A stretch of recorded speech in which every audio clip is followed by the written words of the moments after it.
Good evening, Reefers. I hope you are all doing well. It could be a very short live stream tonight because it is just me. Yeah, I wasn't sure which way this was going to go. I thought it was either going to be just me or a load of completely random people. So, yeah, but maybe I'll keep talking for a bit and maybe some people will turn up. Let's see who we have with us tonight. And of course, first in the room, as always, John Wright. And we've had a bit of a thing just recently with making some kind of comedy stickers for people. So I thought I'd have a little crack to see if I could make one for John. So here we go. UK's friendliest reefer. Just thought I'd have a bit of fun with that. Who else do we have? Tony. Hope you're doing well, Tony. How's all the digital coral stuff going? I haven't heard much about it recently. Be interesting to hear that. Dan, good evening, Dan. Hope you're doing well.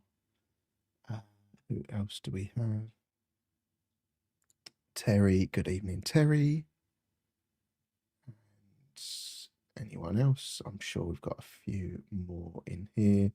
Anthony's with us as well. Good evening, Anthony. We have Liam with us as well. We have Practical Reefer. Apologies, don't know your name. Put your name in the comment. I'll try and remember it for next time.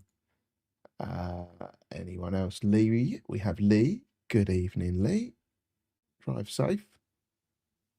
Matt is with us as well. Good evening, Matt. Any more? We're getting the Pedro's with us. Good evening, Pedro.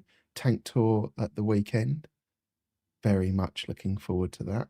Really want to see, from what I've seen of the tank, it looks very nice. So really looking forward to seeing that. Who else? We have Ron with us. Talk about looking forward to things. I'm looking forward to Ron's package tomorrow.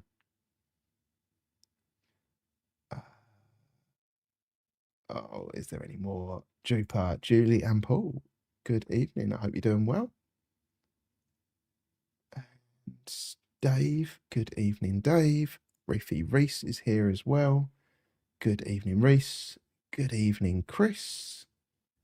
We have Rama. Good evening, Rama. Yeah, I'm glad you liked it, John.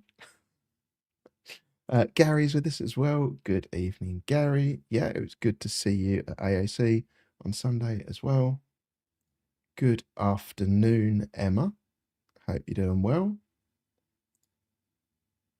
New Zealand Rugby. Now, this has got to be offshore reefer, Neil, because he's the only person I know who calls me Stee.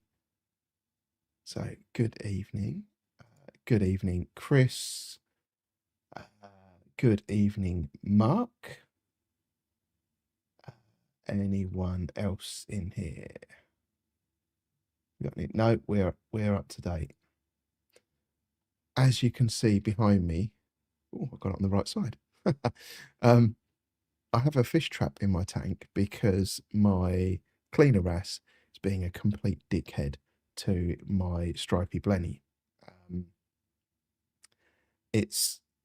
I don't know why. It's like a really nasty fish as well. Like tang level aggression with the stripy blenny. I don't really. It's starting to settle down a little bit. So if I don't catch him soon, I'm not gonna. I think it might settle down. I don't know. But at least I know with that fish trap, having no problems at all three of the tangs have been in there, and I think all three have been in there at the same time as well. So not going to ever have a problem catching them. The Iridis wrasse doesn't care, just straight in. Everything else, the cleaner wrasse has been in, but it doesn't hang around in there for very long. So it's just kind of in and out. Oh, yes, yeah. Sorry, let me scroll. Yeah, it's really weird because when I look, like just with your eye, it doesn't look dark, but it looks on the video, it looks like there's a really shaded patch there. I don't get it. Good evening, coach, as well. So yeah, the cleaner wrasse, hopefully it either has a word with itself and stops beating the hell out of the stripy blenny, which you can see just kind of over here, and it gets so scared that it wraps itself around the magnet of the flipper magnifier. So and it actually curls the body all the way around it to try and hide. So I don't like it getting beaten up like that. So hence me trying to catch the cleaner wrasse. But yeah, let me get that out of the way. Yeah, yeah, I don't know, 'cause I think Jamie can actually see where he's got the bracing pieces across his tank. I think he can see a shadow, like in person. But if I look in person, I can't really see that. So yeah, I don't know. It's not bugging me enough to buy another one.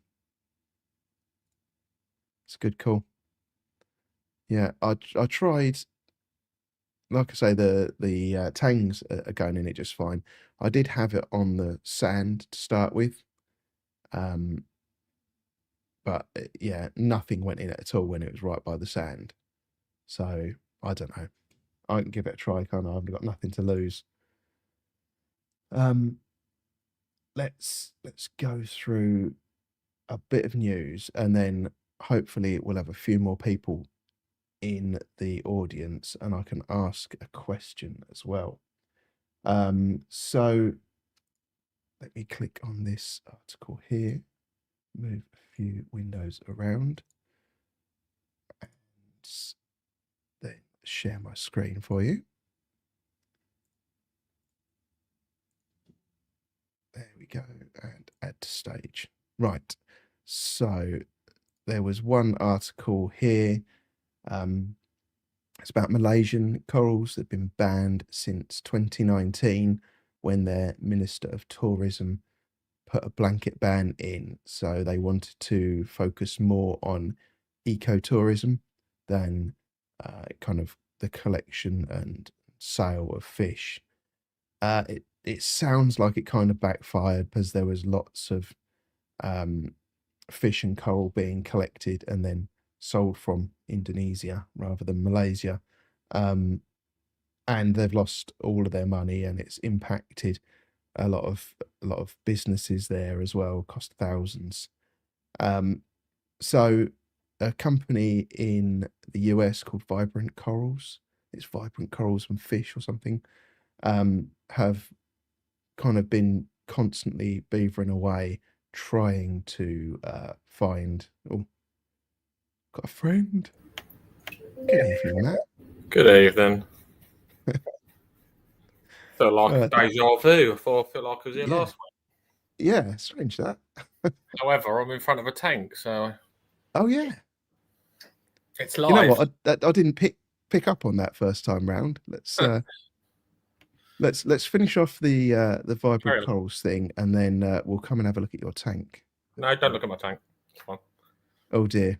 That wasn't an invite. It was just I'm here. Okay. I'm here to help. Thank you. Yeah, so Vibrant Corals have been plugging away, trying to get corals in and using a loophole in CITES about you can export certain things if you prove it's not detrimental to the wild population. And at the same time, Malaysia's been doing a lot of work on aquaculture and farming of corals. So kind of 2 and 2 went together, and they've just imported 150 colonies of Acropora and Euphilia, which I thought was quite interesting. Let me remove that from the screen. And the other bit of news that I had was, where is it? Ireland. In Ireland, Marine Life Aquarium in Bray reopens after being closed for 2 years. So it's just reopened under new ownership, which will be interesting. Horrible light on my camera. I'm trying to make it pause a little bit now. How are we, Steve? Yeah, not bad. I think I'm starting to come down with a cold, Uh-oh. which doesn't surprise me because there's been a guy in our office who, if you asked a kid to mime being as infectious as they can with coughing, I think they would have done what this guy was doing or pretty much a week. So Wasn't me. Wasn't in Tommy Hortons. We did not give you a cold. no, it's definitely in the office. There's a few people Good. that have got something. So How are your new arrivals? the coral is looking good. I fragged the PC Rainbow because it had that weird growth pattern. You know, it's going really sticky and not. Did you do what Ron said? Yes. So you cut it, but then based it back out next to itself. Yeah, so I cut the top off and I stuck it to another frag plug. And then I cut a couple of the long arms off and stuck them in at the base, kind of poking out like they should look, and hopefully that'll kind of start growing in a bit better pattern now. The fish that's in the fish trap, I'm guessing that's not the right one. No, that's the Iridis wrasse. It was the first one in there. It doesn't have a care in the world about that trap. It just goes straight in. And you see that, is that the powder blue in there? Yeah. Yeah. Powder blue, doesn't give a damn. Straight in, straight out. Yeah, all the tangs don't care. But you want the cleaner wrasse? Yes. Yeah, I want to try and get that cleaner wrasse. It's, right. I don't know, like I say, the stripy blenny, you can just see it up in that, up there. It stays up in that corner. There's a Bangai Cardinal hiding up there because since moving the tanks, my Bangai Cardinal pair now hate each other, which I don't know why. Joyful. And the stripy blenny is kind of pushed up there as well, but it's coming out more and more now. So the cleaner wrasse doesn't seem as aggressive with it before as it was. First couple of days, it was brutal. It was really brutal with it. But it seems to be settling down a little bit. So, do you think it's a shape thing? Well, they're similar size, similar shape, and they've both got stripes. Yeah. So it might be a competitive thing, but they've got, it's not like they're both insectivores or whatever you would call it. So I didn't think that they would fight with one another, which is interesting. Does the blenny cowered away and the wrasse is the more aggressive? Yes. Right. Yeah. Which isn't good. No. What about your coral? How's your new coral? The one, the Midas Touch one that looked very yellow in the shop, looks green in my tank. Bright green? A kind of a pastely green with bright green tips. Yeah, but I suppose it's not been in the tank long, so you'll gain colour over time, won't you? I think it might be more spectrum. Yeah. Right. Yeah. Because they're under Radion. Yeah. So yeah, like say, is it a bluer spectrum? Like say, is it popping more than others? What about your Millie, pink Millie? Yeah, that's looking lovely. Very pink. Good. And interestingly, the other pink Millie has actually started to turn more pink now. The one you gave me? Yeah. So that's got a green base and it's got a green tip and it's more of a dark pink brown colour. Yeah. I first thought, that's similar to where it puddles out and it starts to base out, similar to PC Rainbow, because the PC Rainbow I've got puddling out green, Yeah. and then turns pink. But yeah, like I say, it's probably a settling thing. Like it's been in the tank a while now. Yeah. Yeah. So it's gone like dark purple. So it was just like brown, but now Yeah. it's gone dark purple body with light pink growth tips. And what have you changed? Anything? Just moved it lower, but not lower by that much. So Or were you yeah, saying it's gone from burning in sun, burning in the sun to now it's just a hot day? yeah, it could be. Right. Okay. Maybe like I say, too much light can also do as much as not enough light. Yeah, Nice. yeah. You didn't buy anything else, did you? Just the stripy blenny. Which is having a hard time. Yeah. Yes. Yeah. I've almost finished kind of clearing out the frag tank section of my sump now. So I've got water in here getting up to temperature or getting up to room temperature for a water change. Yeah. And when I do that, I'm going to go round and just kind of hoover the last bits of detritus out of that tank, hopefully. Yeah. And then I'm hoping that my blade grow turns up. I can get that mounted in there. And then I can get the frag rack out of the display tank and put it into the sump area. I appreciate all the nice comments about the tank. I've tried to hide it away. I don't know why, because it's looking really nice. It's grown out loads since I've last seen it.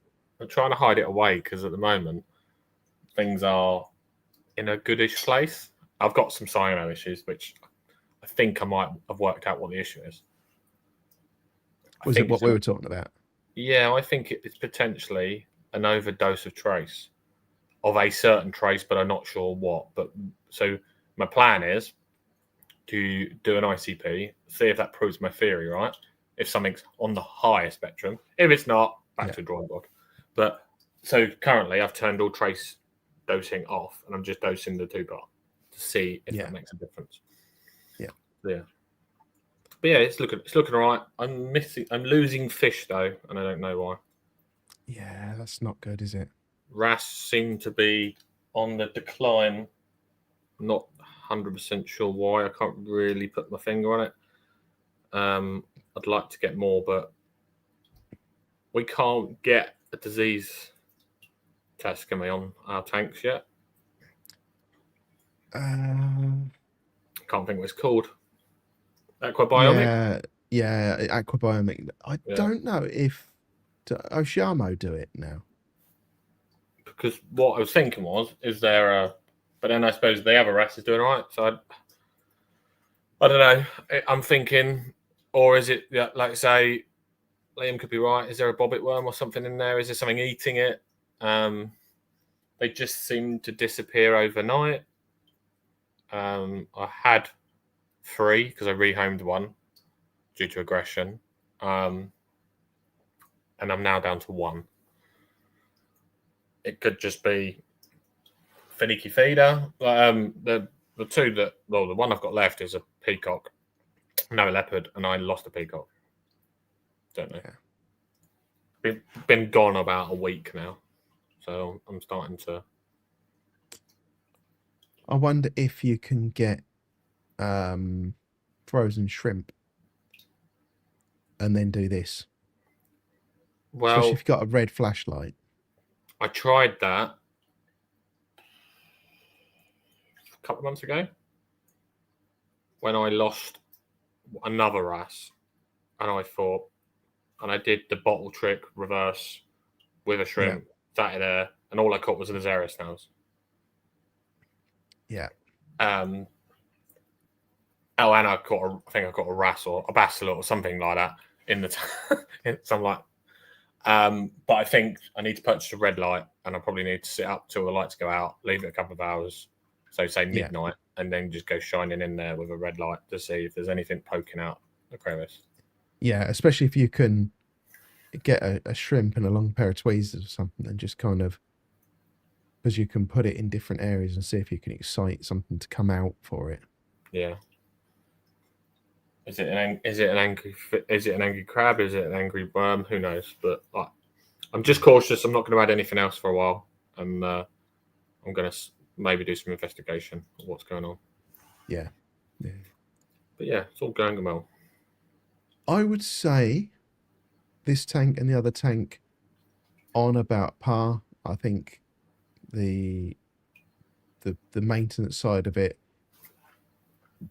I guess slightly more, because a 10% water change is more water, so I have to mix up more water for it. But everything else is about the same. And someone asked in one of my earlier live streams about doing a costs comparison. I've been kind of just looking at the energy usage of the house in different situations and comparing it to what it was with the old tank. I think it's about 100 to 150 watts continuous difference between the two. Do you feel? Have you done a water change yet? Yes. And what are you doing? 50 litres, roughly, something like that. Yeah. So I suppose in cost straight away, your water change has gone up, but you expected that. Yeah. But I'm guessing, are they thinking about? Are you going to try and involve traces, RO, membranes, etc., etc., etc.? Yeah. How Yeah. I in think are you going to go? I think it's really hard. Yeah. When you start to get to that level, isn't it? I'm pretty sure the question that was asked, I can't remember who asked it now, but the question was asked was about the energy costs. And that one I can answer now. It's about 100 to 150 watts more. I was expecting it to be a bigger difference than that. But yeah, I suppose your lights help. yes. Yeah, I mean, if you had 6 radians or something above that, that would be a big difference. Come on, people, jump on. We want some more guests. Come on, Dave. You're probably sitting there doing nothing in your pants. Come on. Let me put that on the screen. Come on, join. I don't know if you can copy that. Can you put it in the chat? Yeah, that's what I'm just about to do. Let me edit. Might be dangerous, but copy that. Well, it was in the description for the video, so. Well, my new additions, my purple and pink and yellow turban area seems to be doing all right. And my strawberry shortcake is doing all right. I just need to find a home for it. I am rapidly running out of space. I think I'm going to have to move a coral to fit the coral on there, but I am rapidly running out of space, to the point where I'm now looking at things going, do I want you anymore? Do I need you anymore? Yeah. Well, I've got plenty of rock if you want some more rock. Well, I do want some rock, and I was meant to get it off you the other day. I totally forgot. And yeah. There's our amaze balls. It's still doing. Oh, there. Oh, yes. That's looking nice. It's grown. It's probably doubled in size. Wow. So, but then I have had it 6 months. When was Love Proof? Yeah, it's about 6 months ago. Might even be a bit more. Yeah, so it's doing well. I think I've got over the flatworm issue. The torches, some of them look sorry for themselves. So they're on the recovery. And she's got a bright idea where the hammers, which are sort of there, they're all hammers. Yeah.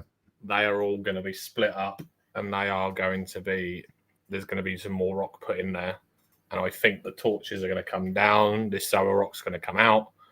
Yeah. And I'm going to create a new rock section. So I'm probably going to end up with a bloody ugly stage. Yeah. Or depending on your rock's dead. Dry rock, Steve? Yes. But I do have another 3 pieces, I think, that are currently wet, which I can Potentially, keep wet if you want. yeah. Well, my only other thing was I was thinking. Obviously, you were saying about rock that's dry, and what I was potentially doing was cutting or like leaving that rock there for the minute, grabbing some rock off you, getting a brute bin, grabbing some mature rock from a sump, Yeah. seed it, maybe put some bacteria in there, let it churn, and go for it. Because the rock I added about 6 months ago has finally started to turn purple. So it's when you Yeah. put white rock in, it's just a painful process, isn't it? Yes. Yeah. Yes, Daz Darren. says, Yeah. sort me ahead of that orange hammer. Yes. When I pull it off, Hey. when I pull it off, Dave's given me some tips on how to cut the hammer. And the plan is to start splitting it up because I think she wants to do different colours everywhere. And oh, God knows. Okay. That'd be interesting. She wants to break it up slightly. And because at the moment, they're really tight together. And what we're finding now is because we're getting growth, we're now getting heads that are getting shaded. So we now want to split them to then create more of a rainbow effect of hammers. Well, that's the plan anyway. Yeah. Yeah. I was a bit cautious of like Darren said. I could put it in the sump, and then put it into the. I was also thinking about just going out and buying some, dare I say it, carob sea rock, or something like that. Because basically, what I'm thinking now is 2 arches. So take this Zoa rock out, and have 2 arches that they look like a V, but the fish can swim up and under and over, and then I can have a torch arch and a hammer arch. I don't know. I don't really want to do carob sea like Dan's just said. No, I've got plenty of rock here, and if you want some with, fully seasoned, it's sat in the sump, so you can just have that. Yeah, I was just thinking. I just want to change it up a bit. Zoa's a pain in the bloody arse, and we're running out of scape space, and that means I can't buy coral, and that's boring. Although we've both seen Ipswich Reef's tank. Yes, you have plenty of space in your tank. I do. Yeah, his tank is overly full, but it doesn't really do. You don't really notice it until you really start looking hard because you go, "Oh, there's a coral there. Oh, there's a coral there. Oh, wait, there's a coral there." Yeah, and it's kind of the corals into kind of twining with one another, and no, Darren, I'm not getting a bigger tank. Good evening, Net 100. I don't like this new YouTube thing where it shows you this and not the name that you want. Yeah. Yes. Yeah. So everyone I know that's used the Carob Sea Life rock, I think it's called, has had a massive green hair algae outbreak at some point in the first year of using it normally. The issue I'm finding though is if you want to buy, say, pieces of rock, you either have to find a really big shop that stores lots of different rock and will break it up, because most shops only supply the macro rock, which is the white rock. Yeah. The DD rock, which generally doesn't come in massive pieces, or I've never seen it in massive pieces, or you get the Carob Sea rock. Plus, I don't want to buy online because I want to have a little bit of a playing, see what I can create. Yeah. I'm not playing with a massive amount of space. That's the other thing.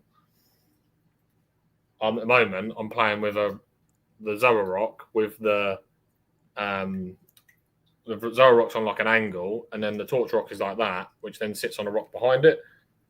So it's a bit like an N. So I'm not playing with a massive amount of space. Yeah. Plus, she said I can't move the amaze balls because the amaze balls are doing really well. So do not touch it. Do not move it. Leave it as is. So, real reef rock.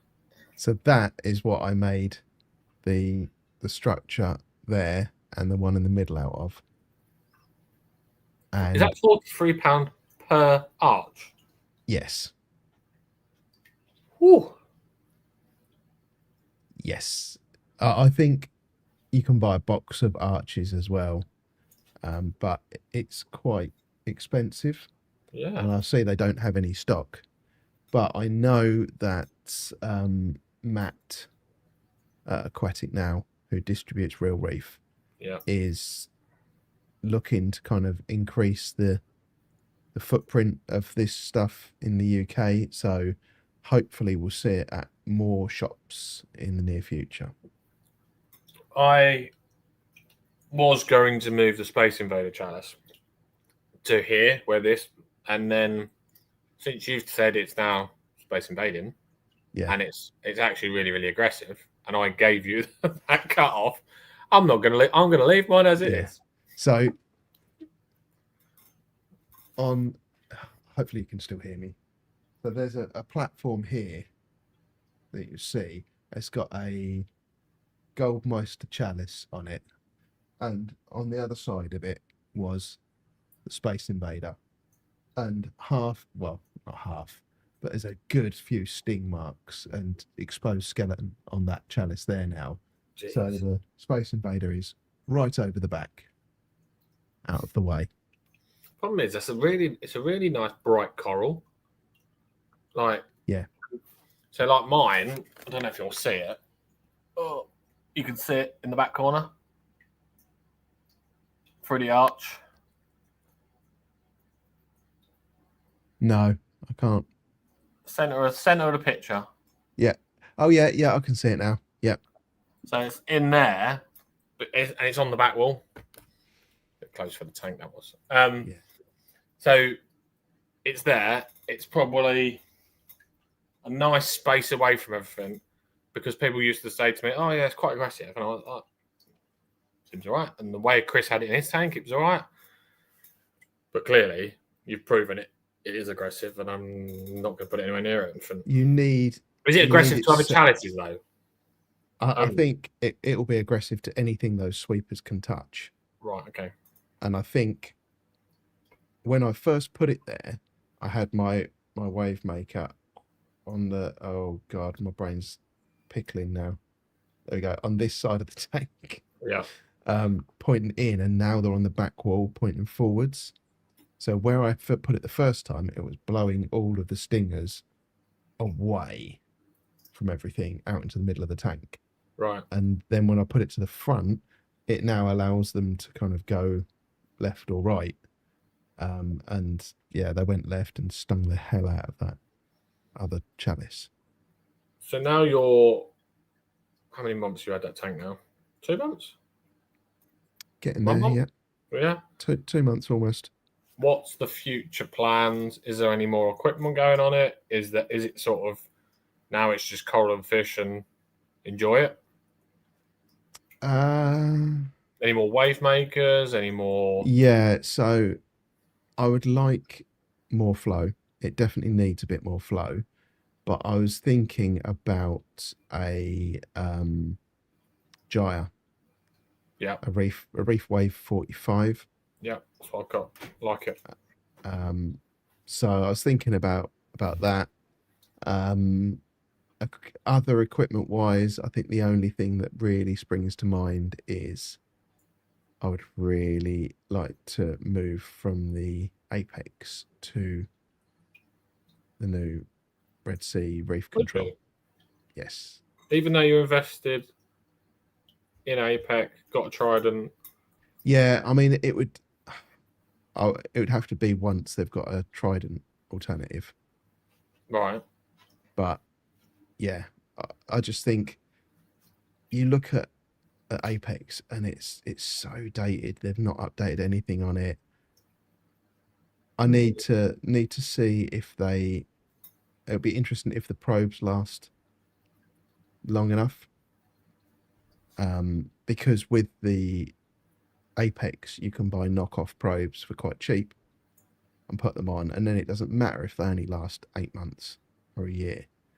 But with the Red Sea, they're going to be digital, so they'll be encoded and they'll be addressable because you can plug them in anywhere.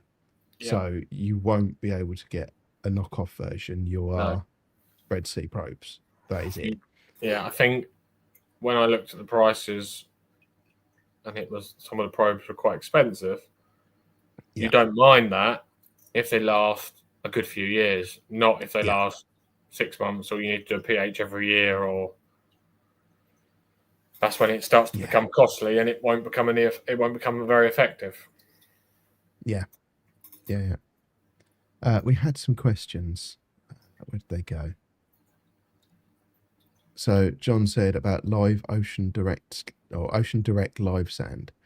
I'm pretty sure I've used this before and it worked. It was really good. And it cleared really quickly. It didn't turn into a tank of mush like this sand did when I put it in. As you can see, it's cleared now. What sand did you use for This is Carib Sea special grade. Right. But the £40 bags, so the big bags, Yeah. I think they're a lot dustier than the £20 bags. Don't know why. I used live sand in this, and that was purely to try and. I know it's not live, it's like bacteria sand Yeah. that you buy. But I just wanted to try and push through any ugly stage. It didn't work. I still got the hair algae issue. Yeah. But I just liked it as a sand. Depends what Yeah. you are you. It depends what John's wanted it for. Is he wanted it to try and push through the ugly phase? Because he's bringing over a mature sand anyway, isn't he? Well, I don't know if he's Mature moving tank. his sand. Yeah, he's bringing all of his rock and everything over. So I don't think you'll have a big. I mean, I've got a bit of diatoms on the sand and a bit of cyano on the rock. But yeah, it's not that bad. And I moved all my rock over, but it's in the sump.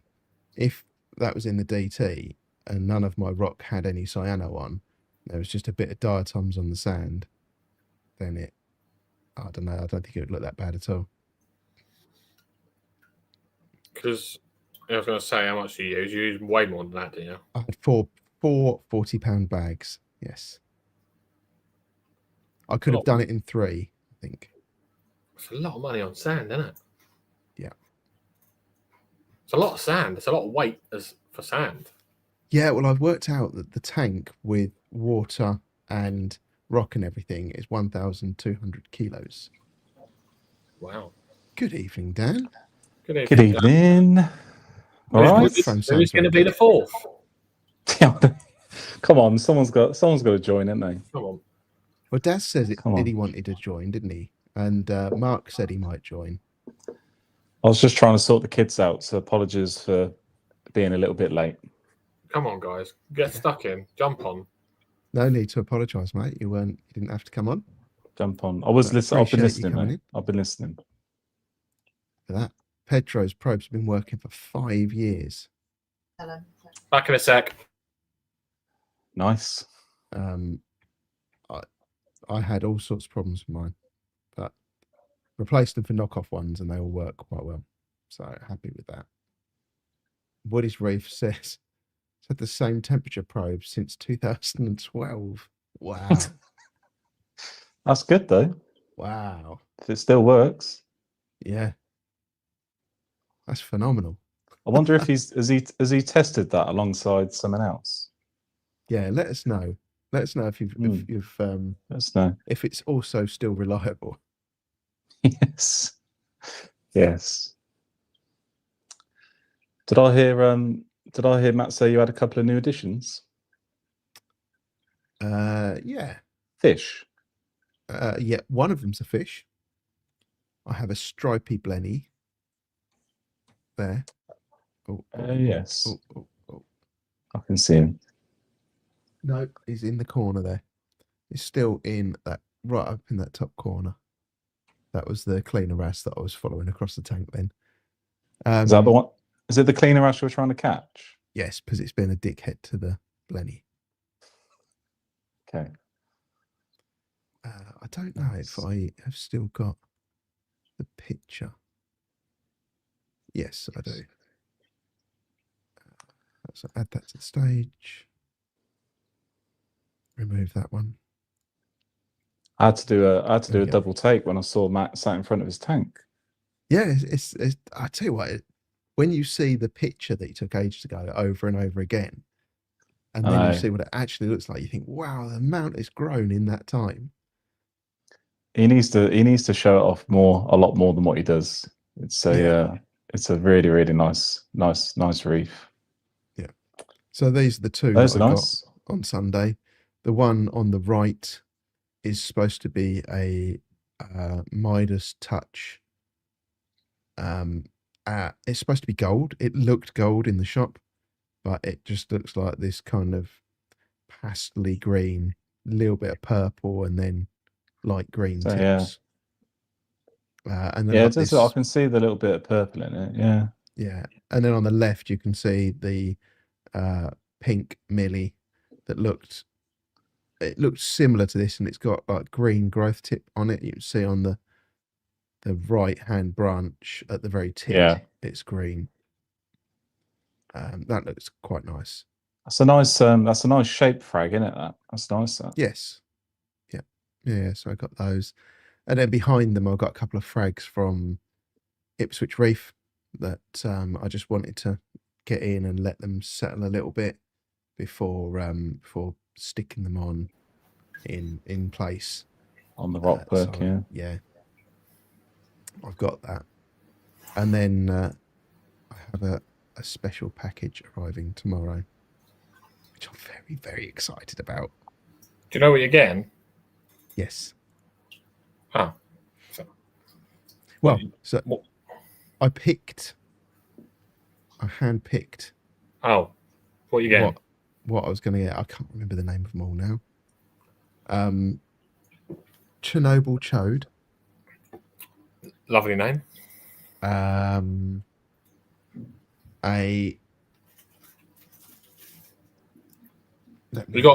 got fucking the difficult one. Bill's Bollocks. Yep. Yeah. You getting that? Yeah, I got a Bill's Bollocks. I've got one. Fluffy as fuck. Yes, I think I have got a fluffy as fuck actually. Trying to think of his other names. Granulosa? No, I've got one of those already. Red Tabling? No, got one of them already. Peach Frost? No, I've got Pellberry? Fanny's Filthy Flapjack. Fanny's Filthy. What the hell's that? Well, I know what that's on a Saturday night, but what I'm talking about, what's that as a coral? Yeah, what's that in the hobby? Yeah. I think I can get a picture. Don't Google that. Yeah. So Ron said this one's not got a name. And then I had a little conversation with ChatGPT on highly offensive names we could call it, and it gave a big list, and then we settled on. That was a book. Oh, good evening, Ryan. How are you doing? Hey, Ryan. 1 second. Good evening. Sounds off. No, I can't actually hear you at the moment. Can you hear me? We can hear you. Yes. I heard you talking about your special box, and I was like, right, gotta get in on this. But 1 second, because I don't know why I can't hear you.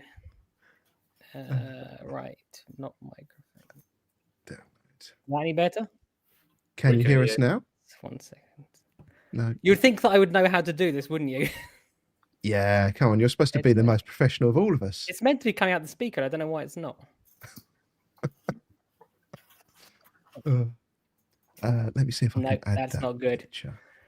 Normally, this all gets set up before. 1 second. If I just take out my microphone. This is what happens when we do last minute. It's normally me that has sound issues. So It makes it more exciting, though. Yeah. Right, remove that one, add that one. So that's what it looks like. Why can't I hear you? Oh, okay. Fanny's filthy flapjack. Does look a bit filthy, to be fair. Looks like he's got a problem. Needs some medication idea. for that. I think that's an interest. It looks interesting. I have no idea why I can't hear you. It sounds like you can hear me. We can hear you. So Yeah. I thought I'd show up, but I guess it's not meant to be. Well, thank you for So- trying. Anyway, Just talk amongst yourselves. I'll mute my Yeah. microphone and see if I can get it working. Have a play, Ryan. See if you can fix Yeah. it. So, so what is that? That's an acro. I haven't got a clue. I don't know if Ron's still in the comments. Anyone want to help? What the hell that is? That looks like a problem. Yeah. It's Does hard to the- tell from just the top down as well. Yeah. Does look like it's growing like an acro, doesn't it? Mm. Yeah, I don't know what that is. Anyone got an idea? Anyone got that in their tank? Can they send us a picture of what it actually looks like? We've got Acropora and Millie. Do you actually know its official name, Steve? No. Oh, fuck. We're here forever. We're screwed. Yeah. Stick it in chat GPT. Yeah, anyone know the actual coral name? Yeah. Yeah, if Ryan could actually hear us, then he'd probably be able to tell us what it is. We'd oh, he's left. We'll scared him off. Yeah. He'll be back with a working mic. He's gone. Yeah. Guess the next guest, guys. Guess the next guest. Who's next? Yeah. Talking about guests, because I don't know if they're gonna be in the audience or not. I don't think I've seen them, but they will probably watch this back at some point, or might do. I've been creating a few more stickers. Oh, here we go. Where is it? This one. Seem to be dodging them so far, so keep them coming. So I don't know if you can guess who this Uh-oh. one is. Any ideas who that might be? Open it up to the audience as well, if you can guess who that is. Who likes That's- to fight with? I know who it is. Yeah, Matt, do you know who it is?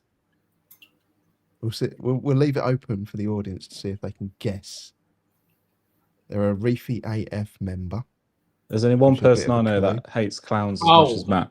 I know who that is. Yeah, Congratulations, Emma. Yeah. yeah, it's Jason. Yes, that's really good. Yeah, he's gonna And like that. I had You'll like that. another little play. I thought if Ron ever, not Ron, if Jim ever started a business selling corals. No, wrong one. Come on, that one. Oh, you can't see it because it's transparent, but it says cat shit corals at the bottom. Because his cat likes to shit live on stream. And Lovely. one more. Not sure. I think this one will be even easier to guess than the others. Can you guess who that is? Yes, I've got a sneaky suspicion. Yeah, me too. Let's see. I Can you hear us you now, Ryan? Can you hear me? Excellent. Yes. Yes. For some reason, it was diverting through like headphones. So I wanted it to be like a surprise when I come in, but obviously, then you saw me and I disappeared. So, but I just thought I'd join in, see what's going on. Yeah, that's good. Thank you We very were much. just saying that Thanks for coming on. I've got the box of coral coming from Eden Corals from Ron. Okay. And he has some amusingly named coral, as you've probably heard us rattling through. Yeah. We've had What? this one that he didn't have an Eden Corals name for. So we called it Fanny's Filthy Flapjack. Nice. But we're trying to work out what coral it actually is. And I like how within 30 seconds you remind me that this is a very different live stream to Reef Talks. We wouldn't have it any other way. Right? No, I enjoyed it last time. Otherwise, I wouldn't be back, would I? What is this Yeah. coral? What is that, Coral? Yeah. It looks like an acro, isn't it? But it's not Yep. very- Is that, So exactly we said acro. Yeah. it looks like it's an acro, it's not like it's facing out. It's not actually. Yeah. Yeah. Ryan's gone robot. But Yeah. there's no reason for that. Unless the robot. Still a robot. You're gone all pixelated and yeah. Oh god. I guess it's not meant to be, is it? Oh, you're back again now. Oh, I'm back. So Yeah. I was listening. I was in the coral farm, which is why my hair's like crazy because the humidity in there just makes it go like mental. But then I thought I was almost the third person. Like I was ready to click just as Dan had turned on, and I was like, I was almost third. But has anyone got any news then, or anything exciting to report? We did a reef meet the other day. Yeah. Yeah. We Where did. was that? AAC. Oh, that was for their birthday, wasn't it? Yeah. Yeah. Was it good? Yeah. It was busy for a Sunday. It was busy. Yeah, Yeah. I think it was packed on the Saturday. But yeah, we all went up on the Sunday, and you could move in there, which is I don't like it when it's too busy. Yeah. We need a shop like that down here because shops where literally I have to drive. The closest shop to me is which is like a really good shop, is Moss End, which is like an hour and 40 minutes. So You got Aquatic Emporium as well, which is reasonably close. It's probably I similar think distance. don't get me wrong, they are a good shop as well. I've only been there once, and someone drove me there, so I don't actually know how far away that is. Alex drove me there because we were going to a TMC event. But yeah, it's a shame because the hobby has definitely changed. There used to be it was Thursday night used to be like a late night at shops around here, so you could go on a Thursday, and it would be open till 7, and there would be loads of people there. It's just not quite the same anymore. Yeah. What do you think's killing shops online? You're asking the wrong person. Well, clearly, but from how would you save so you're an online coral seller? Yeah. How would you save a shop? Or how would you save shops? It's probably easier. Look, there are good shops and there are not so good shops. So to some extent, shops need some shops are thriving and some shops are failing. And if you look at the difference between the shops that are thriving and the shops that are failing, that might tell you what people need to do. Yes. So that's the first thing. Being a shop is not an exclusive thing where you can't have an online presence. I think that, as with everything, like look at things like Game. Like Game was a high street store. There were hundreds of them. Yep. Now there's probably like 20 left, if that. The one in Brighton just closed, and that's because people can download stuff for straight. Like, why would I go to Brighton to get a game when I can just download it off the TV? Yeah, you cannot stop progress, is the honest answer. And unfortunately, the internet is progress, and you can either get with it, like some shops are getting with it, or you can try to resist as long as possible.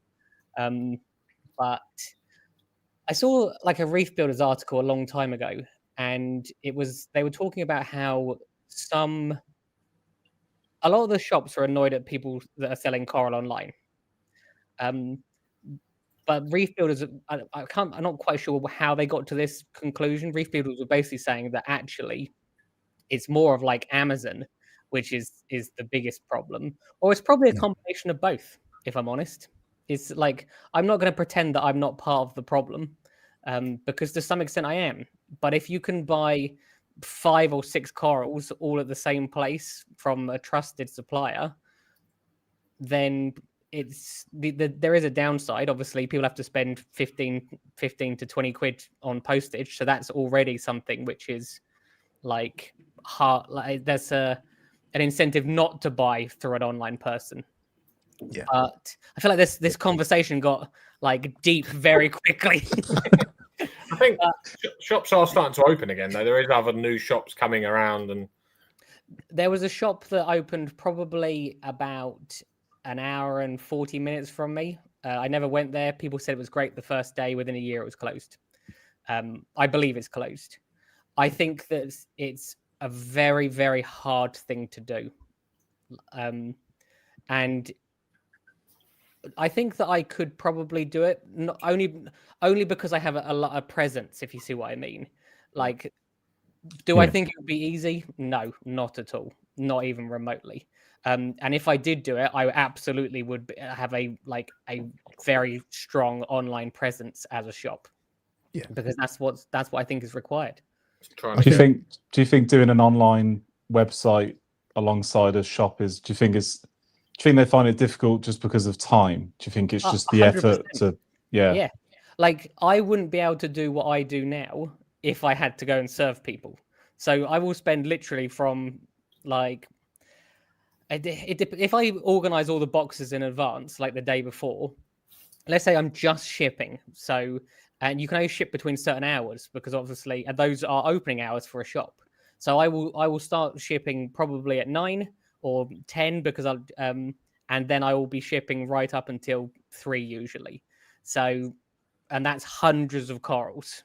Like, I put a post out on Instagram today. I think one order was 26 corals, and that took me a long time to get all the corals out, inspect them, make sure everything's sealed, and dry them. It took like probably 40 minutes just to do that one box, and let alone all the other boxes I had to do today. If you see what I mean. So you can only do it if you have a member of staff, which is like specifically that's their role, if you see what I mean, because there's a lot of time is taken up with regards to taking pictures as well. So look, it's very easy to say, oh, a shop should just have that, and that's not. I'm not flippant about that. I just think that they need to start edging into the future. It's also having the stock turnover to be able to bring coral in, rest it, get it online, and then if something sells, put it to one side, go that's sold, and it's a lot of work. It is a lot of work. It is hard. So Moss End have only just started doing it with that, and they're doing it through the auction site that I started, and they said it's doing pretty well for them. So that was their first dabbling into it, but they have someone who's specifically looking after that, who takes the pictures, ships them out, and who's done it for years personally themselves previously to this. So it's not easy to do. I think there is a whole load of things that it's not the internet really that is affecting the industry. You have to look at the economy. Like if you think about it, if you have a choice to eat or pick corals and you're not Steve, like who will probably pick corals? No, I've got plenty of food stored. Whenever people go through times where money gets tighter, the first thing that goes is their hobbies. And people can keep their fish to some extent, and they can get by with the essentials, the salt and stuff like that. But if you think about it, coral is like the absolute last thing that people need. So and dry goods is one of the things that you have to buy loads to offer lots of options, and there's lots of money sitting there, probably not earning, but people need it. 100%. Yeah, and as soon as you don't have it in, they'll go, okay, I'll just leave, and then I'll go get it from somewhere else. Order online. Yeah. I think it's convenience as well, isn't it?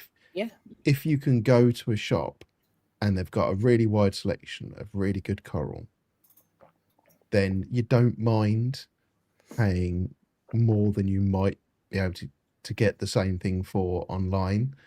But if you can only get one thing, and then you go to another shop and then you spend all day driving around, you've got the fuel for driving around, you've got the inconvenience of going to different places and not knowing what's there. And I think even like my local fish shop, they have online listings of what they've got in stock. So you can kind of look on their website and go, have they got anything I want to go and see? Yeah, okay, that's worth a visit. I'll go and have a look at them in person and see if I want one. what is sad for me, it might be different for you. I used to go to all different fish shops. I could go to 6 in a day originally. And it was, you'd make a day of it, and you'd go with a mate, and you would go from one to the other, and you never knew what you were going to see in the shop. So it was a surprise. And it was also a gamble. Like, do you buy this now, or do you hold out for the next shop because they might have something better? I don't have that anymore. Like, that is gone for me, and it will blow your mind. Like, I miss that. Like, I get to go to the wholesalers and I can pick whatever I want, but to some extent that takes away from it a little bit, because if you know they're going to have everything, it's not the same as having a select, like, it's not a surprise Different. when you see it, if you see what I mean. So Yeah. just trust me, like, I'm jealous of people that have good shops, and that people that can do that, if you see what I mean. So Yeah, I that's one miss of the that part of my things life. that we find with the reef meets is it's really great to go there and meet up with 10 or 15 other people that you know, that you might meet in the chat for these online live streams and everything, and then just spend a bit of time with them all, talk about the hobby, go and have a coffee, or if it's a big meet and you all stay in a hotel the night before, you can have a few beers together, and like we did for Aqua. Yeah, that's the best thing, and that's the thing you enjoy the most from those events, because you never know really who you're going to end up with, or who, like I think it was the last day that we were in the bar, wasn't it? Is that right? I think the Friday and the Saturday we had beers in the it was a blur to me that weekend. So there was one night where I'm sure there was one day when there was a longer time that I was there for. But yeah, and that's the same all around the world. Like when I went to Macna or Reefapalooza, exactly the same. It's not the show is probably 15% of it, and the rest of it is the people you spend time with. Yeah. So I think that there should be more meets at shops, but it also should be encouraged by the shops more. And I think also there's some things that, like, incentives to get people back in is how I would to do it. But I think people get into, especially new people that are relatively new at owning a shop, they feel like they have to buy new stuff constantly, and that's how you build up debt. Because what you don't realize is that like 5% of that stuff doesn't survive, and that's coming off of your profit. Yeah. So, but I am not the person to tell you how to run a shop, because I do not run a shop. But it was your question, so I think reef meets they're getting more popular, but they're, like people say back in like 10 years ago, they used to do like East Anglia Reef Club, there used to be South Reef Club, North Reef Club, and you'd have different groups. But now we're obviously in silo. I suppose that's a good thing about social media. We are talking, people are talking and sharing, and that's where we've all met and done meets. But the difficult thing we find with shops, and this is going around the country, we've done a few, is trying to fit everyone what everyone wants. Not everyone wants high SPS. Not everyone wants LPS. And that's the shop. The problem is the shops don't have the floor space to cater for everyone, or the customers to cater for everyone. Yeah. Yeah. No, yeah, I completely understand. It's as I said, those were some of the things that I used to love doing, and I have thought about trying to do something like that myself in the local area, but it's like, where do you take people? And I can't have a load of people in my garage. Like, I can fit like 3 people in there, like max. I can't have it. I have considered doing a barbecue, and we've spoken about this a few times, but I don't know, maybe one day. Bit too close to home. Pardon, sorry? Bit too close to home. Yeah. Well, that's the thing. Do you want to invite a load of people that you've never met potentially over to your house? It's always a calculated risk with that one, isn't there? Really? Yeah. No, I know. But the other thing which I think people don't realize as well about why people are getting into the hobby less is because maidenheads are so important for getting people into the hobby, and they are slowly but surely getting rid of their marine section. Yeah. I got into it because of Maidenhead. Reef Dog got into it because of Maidenhead. Because what happens is you go in with your partner or your nan, in my case, and she's like, "I want to go look at the flowers," and I'm like, "See you later." I'm gonna go stare at the fish for an hour, and eventually you end up buying one. Yeah. So, yeah, tough. I don't know if I don't know what time you normally end, or if I'm like just talking over everyone. No, we just go until we run out of steam, but it's normally the latest is 10. So Oh, really? yeah, you got plenty of time. In another sense, Dan, how's the other butterflies? It's still in the sump, or have you moved it on now? No, he's still in the sump. I was gonna rotate them, but I think he's gonna be. I was going to rotate them. I was going to pitch the idea to Liam about rotation of sump stock, but I think he's hopefully I think he's going to be going in the next day or two. So he's got a nice. Hopefully he's going to have a nice 8 foot to go into, so he should be happy. But he's doing well, still feeding. I was half tempted to put him back in just to see what was sort of happen, but I don't know. That's a risk I don't really want to. Then you got to catch it again, and then I got to try and get it out. To be fair, because they were so engrossed in scrapping, it was easy to catch. So I don't know. It was a risk worth trying, but it unfortunately didn't work. So what butterfly is it? It's a yellow long-nosed butterfly. Okay, and what's the other one? Same. Oh, 2 of them. Oh, okay, it's interesting. Yeah. Well, the one I got from John Wright, he is considerably bigger than my original, but the original, as I said on the previous week, he was still giving it the big one, and he wasn't being submissive at all. So, and so they were scrapping for like, I think I filmed about 50 seconds, and then it must have been about another minute after that, and I got the one out. So it wasn't a long-winded, thing. So, but generally no. Was it in an acclimation box first? No. Okay. He went. It can make a massive difference.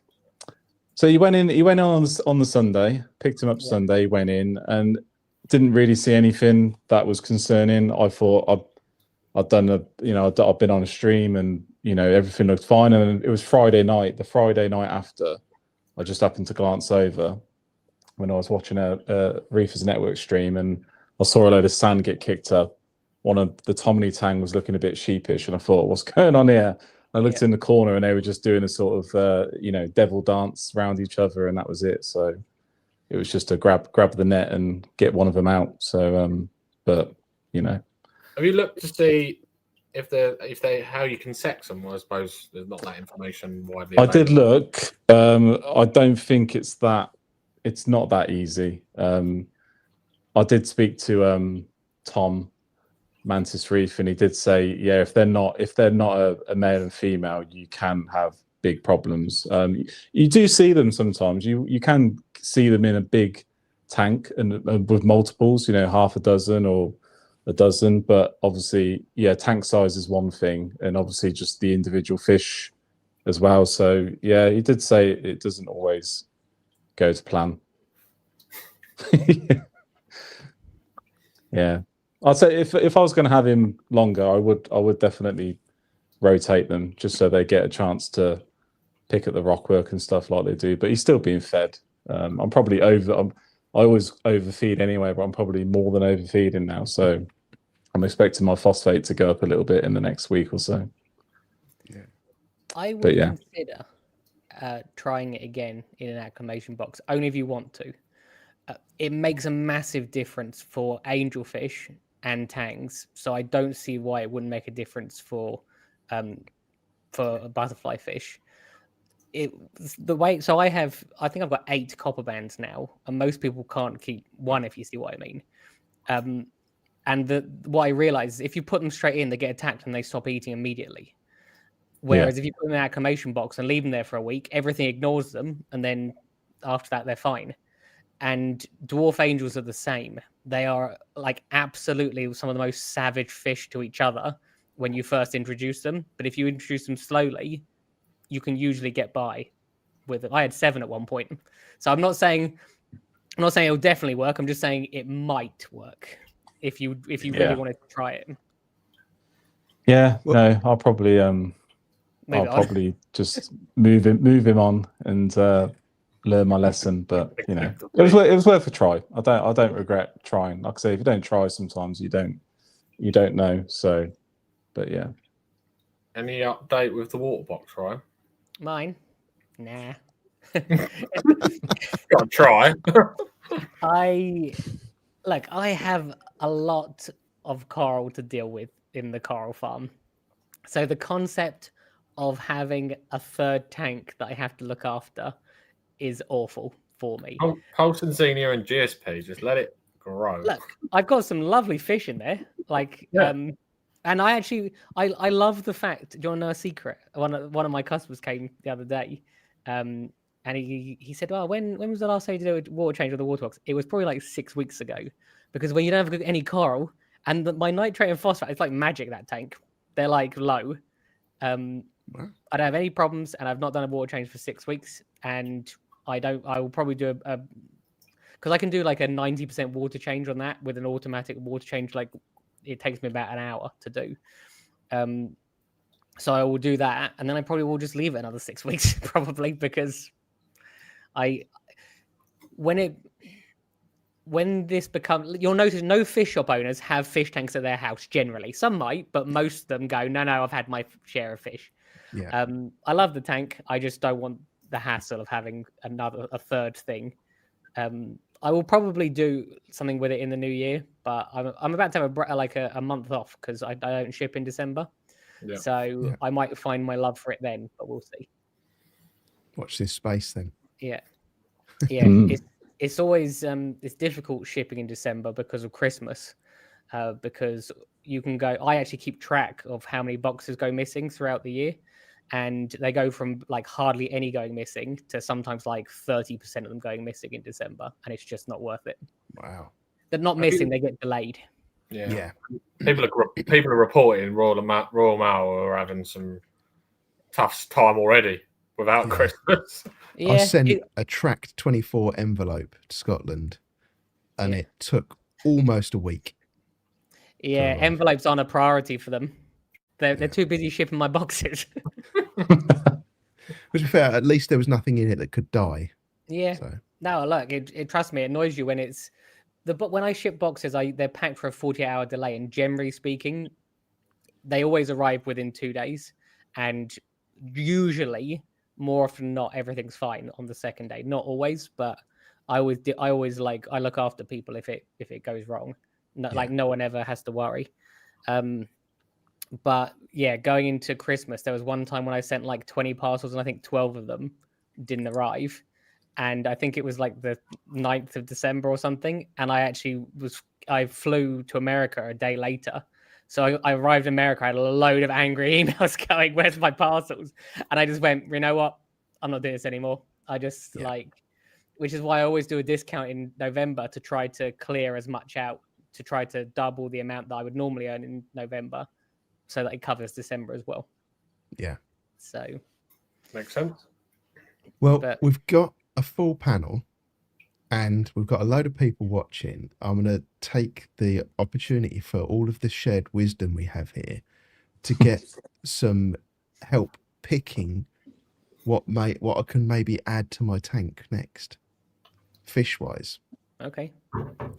So my current stocking list, I have a pair of clownfish, I have 2 firefish, I have 2 Banggai cardinals, I have a royal grammar, 2 pipefish, a Midas blenny, a cleaner wrasse, an iridis wrasse, a melanaris wrasse, a yellowtail tamarin wrasse, and then tang-wise I have a mustard mimic tang, a purple tang, and a powder blue. And I'm looking for something that's going to be more swimming out in the open. And all of my list is things that's not going to be swimming out in the open. I got a list of 4, so but they're not what you want, I don't think. Okay, well, I've got some other ones as well. So I'm looking. I was thinking about another tang, but then when you look at what I've already got, you're basically then down the route of a Naso tang, which looks very similar to the powder blue, or Tenocatus Bristletoothed tang. You got Tamini? I haven't got a Tamini now. Can have mine if you want. So yeah, I was thinking about that, and then I think you talked about this on the Sunday night live, actually, Ryan. Pyramid butterflies are kind of they're put out there as reef safe, but I don't think they're reef safe at all, are they? Don't do it. I don't actually know 100%. I've never had one, so I don't know. But what I do know is that they're boring and ugly, in my opinion. And if I've just upset a load of people, then that's just. I'm not a massive fan of the dark ones. Have you seen the dark ones? They're like the more black. and white. That's not for me. I don't mind the normal ones, but I don't know if I'd do one of them or a pair of them. I don't know. What about a copper band, Steve? Not had the greatest luck with copper bands. That's because you've not spoken to me. Well, to be fair, I've not had any problems with them eating. What are you feeding them? Frozen mysis. Where is it from? TMC. Okay. There's different qualities of mysis, and I don't know about TMC's one, but what I do know is the best one is Ocean Nutrition, or I think PE mysis as well. Yeah. So, and the reason I know this is because there was one time, so I have to actually order Ocean Nutrition in to get it, and I order like 100 packs of it at a time. That's because obviously I buy it from a wholesaler, so I haven't got a choice of buying 2 packs. But one time I ran out, so I just went to my local Maidenhead, and I don't know what I got from there, but I just picked up some, and instantly, within like 3 days, all of the cough bands started to get thin. So it's the food that people are feeding them. Now, I will 100% guarantee you. I can't 100% guarantee. If you get a proper healthy one that's feeding, that you put in an acclimation box and you feed Ocean Nutrition mysis, not the one with garlic, just the normal one. You will have probably a much higher chance of success than you had previously, is what I would say. So the 2 that I've had, neither of them got thin. Okay. They were both murdered. Okay, that might. How long did you have them for? One of them I had for about 6 weeks, I think, and then on a live stream behind me, it got into a fight, swum into my fox face. Okay. And spasmed a few times and then stuck to the power head. And the second one got the crap kicked out of it by a sailfin. And how long did that anymore? How long did that one lasted? I don't know, 8 weeks, something like that. It's weird that they're able to stay in there for weeks at a time and then get killed, rather than normally it's almost instant where fish have a problem with them. Yeah, and it was so like the one that happened on the live stream. They'd been swimming around fine. It was one that was a fresh import, and it was only eaten live when I got it, and I weaned it onto eating frozen, and it was just looking really settled and happy. And I was putting the frozen in, and it would compete with everything else right at the front, getting the food. And then just one night, it got into a bit of a barney with the fox face and the sailfin, and I think the instigator was the sailfin. Hence the reason I got rid of it, because it was was the sailfin like, come over here and swim into this fox face over here? Well, it attacked it, and it kind of backed off straight into the fox face. What about a long-nosed butterfly? Yeah, I heard a few stories about them not being very reef safe, particularly with some LPS. And I got some really nice LPS in here that I don't. I can't imagine that's any more risky than a copper band, though. Yeah. Are they not both the same risk? I believe the copper bands are supposed to be safer, but I've never had a long nose, so I don't know. But I don't have any issue. I have more issues in the coral farm with tangs eating LPS than copper bands eating it. And do you know which ones this? It's always the sail fins. They are absolute bastards for it. When it's like trackies, acans, and scollies, they like to not eat, but they like scrape the mucus off of them. So they're so annoyed they never open up. But I've never had a copper band do that. I have a theory on the long-nosed butterfly. So my small one has never touched a thing. John's one, he did say it was nipping his bubble corals, but he was a lot bigger than my current one. He was more than twice the size. So I was expecting him to nip when he was in here Sunday to Friday. I was expecting to see some nipping because I've got like a hammer. I've got some other bits and pieces, but I didn't see him touching anything. But I can only assume when they get to a decent size, that's probably when they start to turn. That's my sort of view on it. My original one, I've had it. I would have had it a year in January, and he's not really grown that much. He's still really, relatively small, I'd say. But he just doesn't touch anything. I think if you can get a small one, I think you'd be able to have one at least for a year and a half, 2 years before you'd even have to think about moving them on. I think it just depends on how fast they grow. I think that's like the key. If they grow really quick, they might decide to turn on something. But when I look at it, angels, isn't he? So Ryan's but then like when you look at their mouths are so. I know they can still like nip stuff, but their mouths are so small and delicate. I just don't really. I mean, my one, the small one, he always feeds. He just eats everything. Anything floating in the water column, anything on the rocks, he's just there straight away. He's like the first to be up at where I feed on the little 3D printed feeder. He's just straight up there, poking his little nose in. He's just all day, But I think size. I think if you get a small one, you'd probably be lucky for a good while. But I guess because I rolled the dice on a risky fish, and it caught me out. That was not a risky fish. That was a. But it was like betting on a 3-legged horse. It was. You picked the most unreef safe angel. Bicolor angel. Okay, you had no chance. They're one of the worst. I had 7 dwarf angels in a tank, including a bicolor actually. And interesting, the first angel that went to start eating was a coral beauty, and then the bicolor was next, and then it was a free for all. And I had to get rid of all of them. Yeah. But bicolor's not like that was. Yeah, you were asking for trouble there, I think. Coral Beauty is on my list of ones that I'd really like, but I don't know whether I want to risk it as well. You're as I said, it was trouble for me, but I think that might be the exception. And the other thing is, so one of my customers I've done a video on it, has a full reef tank full of angelfish, like large angel. These are massive. And he just puts in corals that they don't eat. So, and different fish will eat different corals for him. So, like one of his fish will eat toadstools, so he can't eat toadstools. So he can't have toadstools.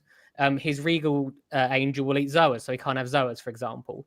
But you probably could have had a bicolor, and you could have had lots of different corals, just not the ones that specific one that it was eating. So you have to work out what's more important to you. Is it the coral or is it the fish? And obviously for you, it was the coral. Yeah, well, I had a really nice Wilsoni and a button scolly. Yeah. And because I thought, you know what, it's probably not massively reef safe, but I've got so much coral in my tank. It'll have a bite of this and a bite of this and a bite. It doesn't work like that. It decimated one and then it decimated another one. I have a golden angel, which actually was one of the fish I was going to recommend, which are the same. They're the same as coral beauties, basically. So you probably will be okay with that. Someone in the comments said a hawkfish. That was on my list as well. I know it's not one that's like out swimming around, but it has such great personality. Yeah. So I had a flame hawkfish previously, and I didn't like it. Okay, it annoyed me that it would go and sit on all my corals. That's one of the cool things about them, that they're like, they're interesting. Yeah. But I did think about a long-nosed hawkfish. You'll have the same problem with a long nose as you do with a scarlet. I have a newfound love of Yasha gobies. But my one sits out in the open all day, every day. So I know Alex had a pair that did, like, you didn't see them. I think it just depends on how aggressive your tank is, and if you've got 2 firefish in there, your tank can't be that aggressive. No, and they're out quite a bit. So yeah, they're the first that usually get bullied. Yeah. You could. What are they? Are they a purple and orange, or 2 purples, 2 oranges, or 2 of the red firefish? The red ones. Yeah. There's a nice lilac one. The is it Hill Freaky? Hill Frinchy, or yeah, another one you mean. Yeah, nice. They look nice. Yeah. Liam's got a shout. No, do not go. Don't do a more shadow. Oh, terrible idea. Yeah. What about a flame angel? Yes. Yeah. That's another one on my list. Risk, but it's a lovely fish. Yeah. Coral Beauty and Flame are the 2 ones that are like risky, but I like the look of them. What about a pair of Wantanabes or something like that's reef safe? Yeah, I've got a pair of swallowtails. I keep looking at them in the shops when I go and see them, and they don't really do it for me. Normally, I find one of them's really nice and the other one's not so nice. So it's normally like the female's really pretty, the male's ugly. When you look at the male I've got, it's it's got blue streamers. But the female is the more attractive. I like the female with the yellow belly, but Wantanabe would be nice. They're nice. Yeah. We had a couple of suggestions in the chat as well. An Emperor Angel. Nope. A bit big for my tank, I think. Don't do it. A Batfish. Nope. Naso. A Faleri. Good luck finding one. Liam, it took Liam 2 years to find one. Yeah. Good luck finding one. Beautiful fish. That's a stunning fish, isn't it? That one. Yeah. What blennies did you say you have? I know you said you had a Midas blenny. I have a Midas, and I now have the striped blenny as well. Is that the Pictus one? I think it's the striped one. Gold with black stripes. Oh no, okay, no, I'm thinking about a different one. So I think Gold Streak or Pictus or Bicolor. Again, I'm more of a personality fish person these days than if you look at my fish, they're all black and white. They're basically all of them are black and white, pretty much. Yeah. But yeah, they have interesting personalities, and I actually would like to get more blennies for the water box. Yeah, I had a bicolor ages ago, and my pistol shrimp murdered it one day. There's a lot of murdering going on in your tank. Yeah. It swam in the pistol shrimp's cave, and the pistol shrimp was having none of it, and it didn't survive. Yeah. So I was quite surprised. But your parole officer's busy, Steve. Are you? Yeah. What about feminists? Good luck trying to get one. Yeah, it would be nice, isn't it? They're a bit pricey though. Yeah. I would be nervous about because I really like an Achilles, but they get a bit big, and they're really damn expensive. Yeah. You were thinking about a gem, weren't you? Thinking about a gem tank, but now you've talked about that. Yeah, that was like the first thing on my list, wasn't it? Gem tank. Yeah, they don't do it for me.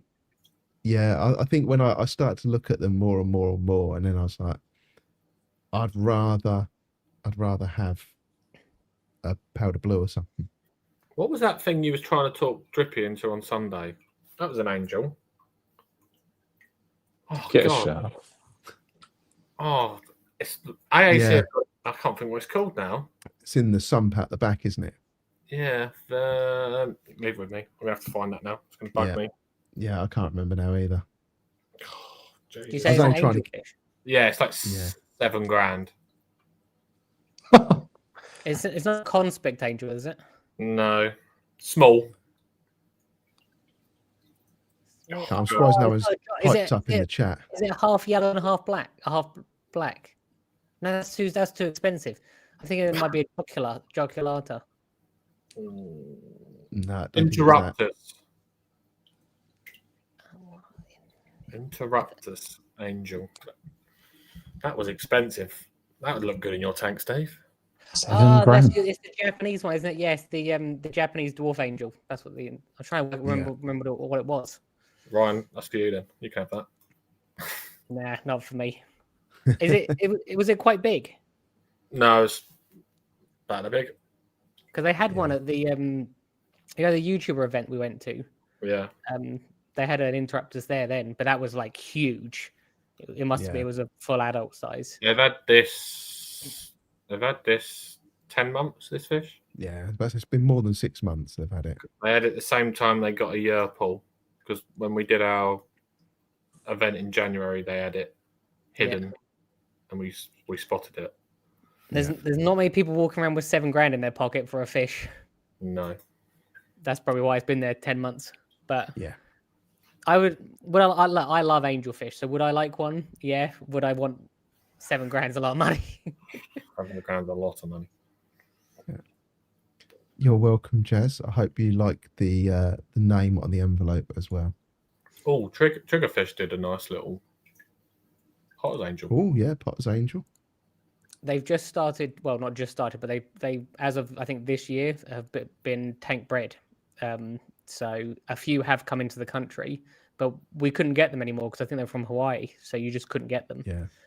But I know someone who has who had like they were like literally the size of your thumbnail. They were tiny when you saw them, and I think he bought 2 of them, and they're like fish grow so fast when they're that small. Yeah. So I have a multi-bar as well, which that is a risk in a reef tank, but that's one of my favorite fish. I absolutely love it. So something to consider. You need a show fish. You need something that's going to be like your showpiece fish. Yeah. What else do you have in your list, Ryan? I think I've told you. I think. Oh, the other thing I haven't told you, I think everyone should have one of these, is a white tiger goby, because it's a fish that you put in and then you forget, you think it's dead, and then like you don't see it for 3 months, and then all of a sudden you see it and you're like, oh, there's the white tiger goby, and then gradually you start to see it more and more because you know where it lives. It always stays in the same place, but it feels special when you see it. Is what I mean. I love fish you don't see all the time. Yeah. And I think for me, I think it's a cool looking fish as well. But again, black and white. Yeah. Yeah, you like your black and white, don't you? Yeah. Nice fish there. Yeah, you don't see them very often. I had a pair of those originally, and then I moved and I lost one. And then there was I think there's one in the coral farm, and I have one in the water box as well. So, and I don't think I would have a tank without them. And some sort of bacillate as well are cool. I like there's different ones. Obviously, you get like cave basslettes.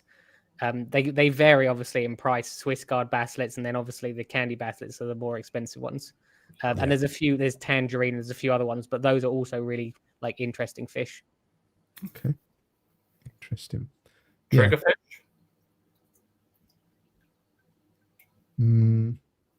Different. Some are really safe. Not really my cup of tea, but come on, Dan. You like some weird fish? Come on. Give us some of your weird fish suggestions, Dan.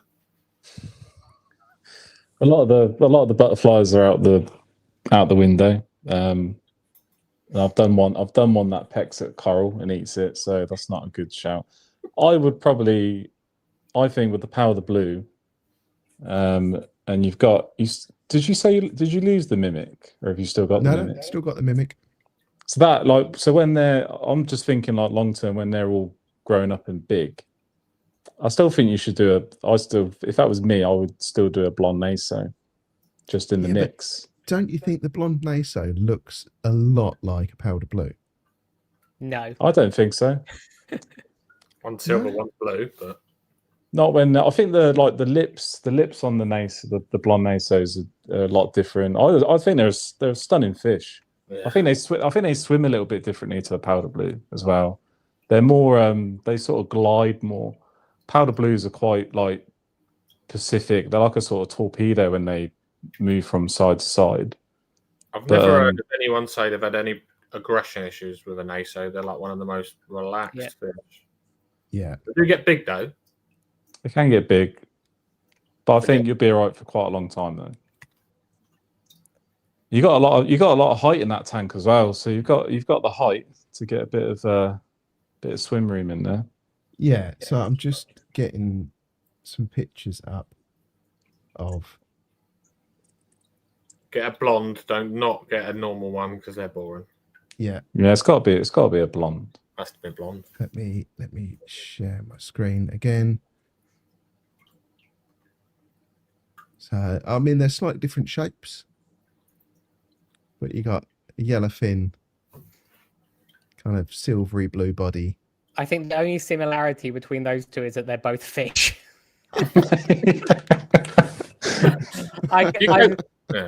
I see what you mean by the top fin, but other than that, and maybe the tail. But I think. Go to the next picture, Steve. On that block, that is a up. This one? No, the one to the right. Up on the right.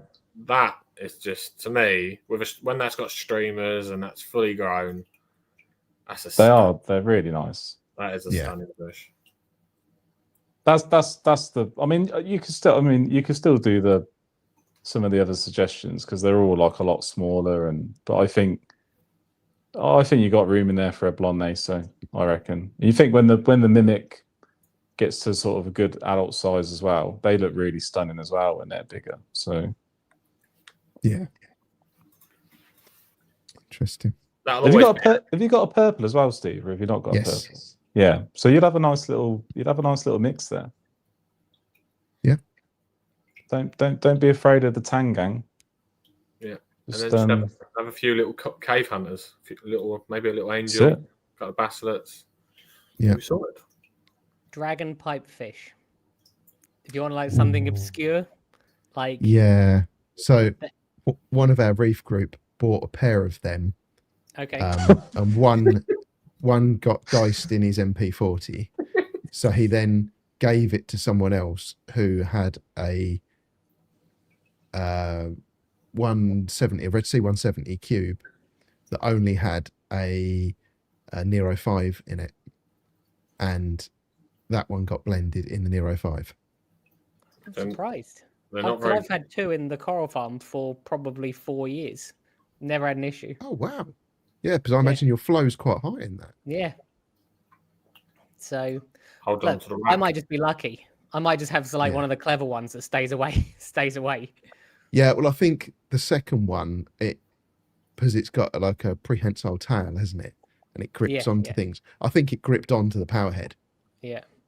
Oh, they're good. They're good suggestions. This is blotchhead amphius or a bobonius. I don't like the bobonius. Neither do I. I looked at them the other day and I was like, ooh, I don't like them. For what the money of them, they're expensive. But what about a blotchhead, which is a big fat face one? Blotched amphius. Let's see if I can. Is that the one that looks like Mr. Blobby? Yeah, got a fat face. You're not selling it, Dan. It's probably not your cup of tea. That's not. Oh, wow. To be fair, they are quite cool, but I don't know how much they are. They're quite expensive, aren't they? So that it might have been that I looked at then. That is a bobonius. Yeah. I think they just have the same name. It's the same thing. Okay, yeah. But so that's. Which one's the fat face? Put a fat faced amphius in, because I think it's a fat head amphius. I think. Is it fat head? Yeah, they're a bit different. What about one of them? They're quite cool, to be fair. The if I was going to get any amphias, because amphias are kind of, I don't know if I can be bothered to put an auto feeder and things on, to keep them going throughout the day.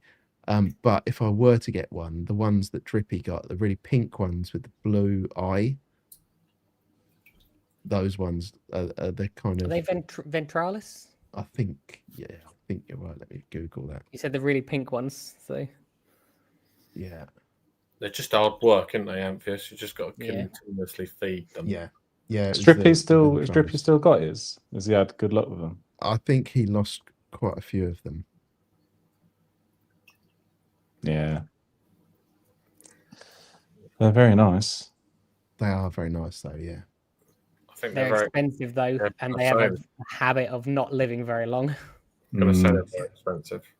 Box fish. There you go. I'm going to throw another suggestion in there. Box Yes. fish. Yeah. I had a box fish. It lasted 3 days. Okay, probably not a good shit. Good stuff. And I was Did he like, get murdered? No, it was in a tank on its own. Do you think if you had a larger box fish, you'd have more success? Potentially. Yeah. Do you think if it was bigger? Yeah. What about Yeah. a cowfish? Well, to be fair, it was a cowfish that I had that died. They're a type of boxfish, aren't they? They're from the boxfish family. Similar, yeah. I don't know if they're in the same family, but they I had a box fish for I think 7 years, and then I tried a prototype for a company, a well-known company, and I still not gonna have end that well. prototype. And there's a reason that you don't try prototypes in your beloved reef tank with your fish that are hard to keep, that you've had for longer than most people. Is because I went in and it was stuck to the power head. I don't know if they ever changed anything to do with it. I'm not going to tell you which company it was, but it's a well-known company. But yeah, it wasn't ideal. And the problem was when I found it, it was still alive. So I was like, oh, I literally have a chance to try God. to and it, but no, I was literally feeding it by hand, like pellets, like push him into his mouth. No. I was feeding it by hand, but it just it was never the same after that, and it lasted about a week longer, and that was it. Yeah. But would I get one again? Maybe, but I don't know. It's although they have the ability to potentially cause a problem with the tank, I have not found anyone where you can trust what they say, if you see what I mean. That's what's happened. But I had one die, and I'd never found the body, and it didn't cause any trouble. And if it's going to release this toxin, being stuck to a power head is what's going to do it. Yeah. I was going to say the mental trauma of being stuck to a power head must be quite traumatic. Yeah. Yeah. Good evening, Harry. I hope you're well. Hey, Harry. How Hello, did your good evening. theory test go for your diving? He's doing BSAC dive qualification, so he did his theory tonight. So hopefully it went well. What Hopefully. about trying to think of something really obscure, Steve? Something I like obscure things as well. I know. Cowfish would be cool because it'd follow you around. Yeah. Yeah, the 3 days I had that cowfish, I really liked it. It was a really interactive fish. Can you answer Alyssa's comment? Only fish. It seems like a lot. Yes. Well, two cleaner wrasse that just completely disappeared. No crispiness on the floor or anything. Just totally disappeared. 2 copper bands. A cowfish. Yellowtail tamarin wrasse decided to swim into my MP40. Have you noticed that a didn't lot? last I'm very not sure they're getting murdered. I feel like they spend time with you and then they're committing suicide. He's a little bit like that. Yeah, I'm starting to get a bit of a complex about it, to be fair. Was that what you told the judge, Steve, that it purposely swam into your power head? Yeah. Gosh. Yeah. But like for me, if I get a fish and it dies, you're never too sure, what happened to it on the way in. Is it something I did, or was it going to happen anyway? If you get a second one and it happens again, and the first time I had that happen was with cleaner wrasse, I was like, I'm never buying another cleaner wrasse. The only reason I have one in my tank at the moment is because someone else bought one and they needed to do a copper treatment in the tank and they didn't think it was going to survive. So they bought it round and said, you need to have it. So that's how I got it. And the copper band's the other one where I've had 2 of them and they've both died too early. And I'm like, I'm really cagey about getting another one now because I don't want to be that person that just kills multiple fish, basically. Where do you live, Steve? Northeast Not your Essex. exact address, publicly, but just roughly where. Northeast Essex, so a little town called Harwich. I just wondered how far away from me you are. I could 2 hours. find you a proper copper band. I've done it for loads of people. So there is a shop in Brentwood Way, Brentwood, Billericay, somewhere around it. It's actually based in Rettendon, where the Essex Boys murders were. And he imports. Is that more murdering, Steve? Yes, yeah, more murdering of people this time. Theme tonight. He imports copper bands. What's the name of the shop? Come on, Matt, help me out. Coral Passion. Coral Passion. I know it's Coral something. Coral Passion. Yeah, he imports them, and he has a contact out there that will collect them and then bring them in. So he knows exactly how they're collected, and apparently has a lot of success with them. They're about 120 quid each, from what I believe. But if you get a good one, it's worth the money because you might get 5 bad ones. So yeah. And catching them is probably some of the damage. Yeah, 100%. Yeah. If they're not using the right methods, then Yes. Yeah, I think there's a lot of that. In one of the live streams, we showed some footage from, was it that Amazon Prime series about coral reefs? And they had someone collect. No, it was a YouTube series I watched, and they followed. It was a couple that were sailing around the world, and they stopped and spent some time, and they went out on one of these fishing boats where they collected ornamental fish, and they were free diving down ridiculous depths, and they were coming back up with all these fish, put them in the bucket, and then they had someone there with a hypodermic needle puncturing all the swim bladders so they didn't pop. I'm like, that's not the best start for a lot of those fish. I think that's pretty common practice across the whole industry, though. I don't think that's unusual. The fact that they're being hand caught is better than some methods that were used, and to some extent, probably are still being used without people knowing. Yeah. But I think that is a pretty common way of essentially equalizing them. I think I'm not sure that's the right word, but that's why I always say to people, people think that the fish that we have are not very hardy. These fish are the survivors of everything that they went through. So if I can look after them, is what I tell people. Yeah, damn right. It's because they come a long way to be here. Yes. So get a guard for your MP40, Steve. Yeah. And powder blues don't come in with white spot. It's normally the shops. Yeah. It's got to come from somewhere, doesn't it? Yeah. Touch wood. Mine has been absolutely fine. But I think the difference was, Steve, and what we see much too common is skinny powder blues that are up for sale. That shouldn't be up for sale. They should be able to be settled, fed, put weight on. Same with convict tanks. They always come in really skinny. Just look after them. The shop should do maybe a little bit more on that type. Say, I'll do one to order. I'll get it in. I'll rest it for 2 weeks. I'll feed it. And then you're going to take home a good fish. Not, I'm going to earn a quick 30 quid off this fish for it to die 2 weeks later. Yeah. It's been a little bit more responsibility from the shop to go, I'm going to give you... I only brought my one from AAC because it was chunky. And I think when we had the reef meet up at Finest, Matt, you saw that one that I was looking at. I did really want that one. That was bigger. That was even chunkier than the one I got. But yeah, I think the way some shops pick some of their stock, like there was a local LFS to me. I sent the pic to Steve and Matt, and it was up for sale. I think it was 55 quid. It was so small and so skinny.